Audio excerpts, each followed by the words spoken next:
Over 11 years ago, the Long family saw a demand for meat processing here in South Central Missouri. Enter Kabul Country Meats.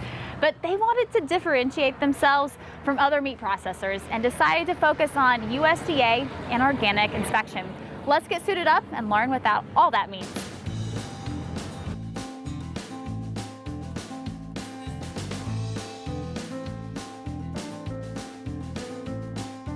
So Sheila, I understand that Kabul Country Meats goes back to 2011 when you started it with your husband and your family. But prior to that, you had different careers leading up to that. What first led you to decide that processing meat was needed here in your area and something you wanted to tackle?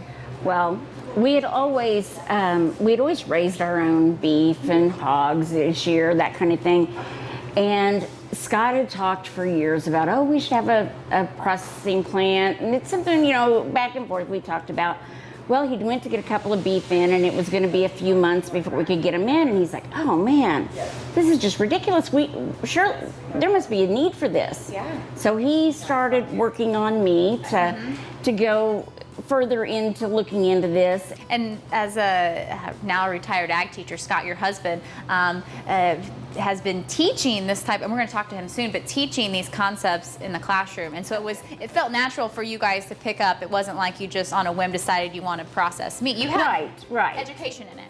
Well, let's go talk about that product and head on into the room where it's a little cooler. Okay, sounds good.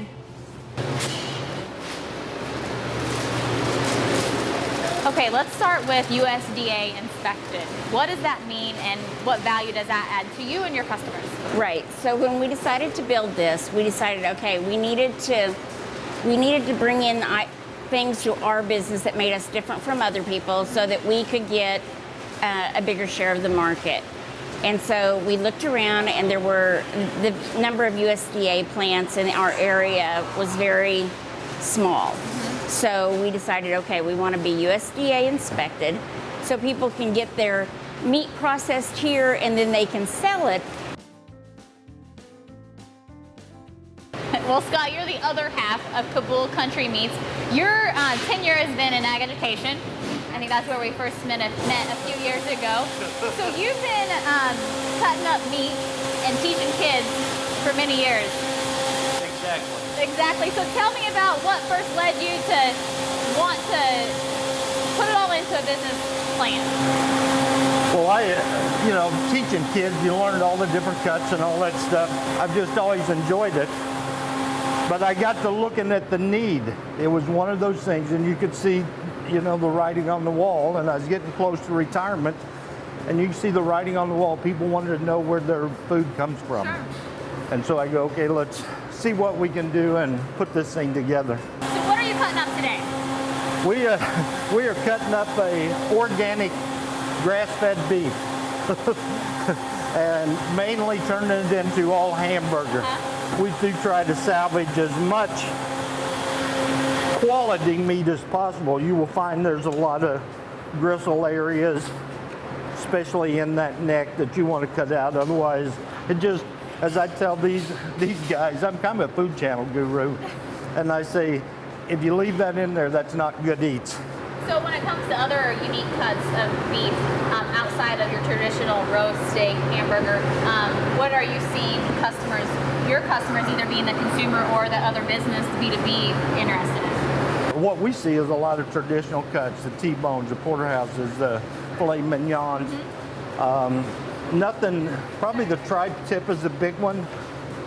Skirt steak is another one that we'll do quite a bit of work with sometimes. Really more of an art than a science, because every animal, although the species are the same, they're different. They're all different, and everyone wants something just a little bit different. And then being able to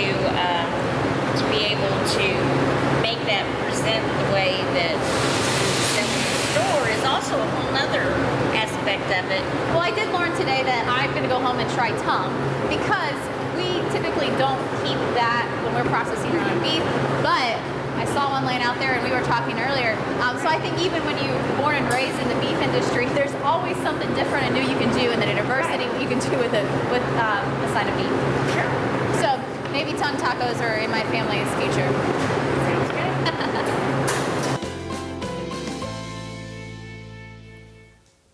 All right, good stuff. Yeah, Yeah. always. Always, yep. All right, coming up, we're heading back into the kitchen, this time for a recipe from Jamie. Yep, she's over there right now, and it is going to be good. You don't want to miss it. We'll be right back.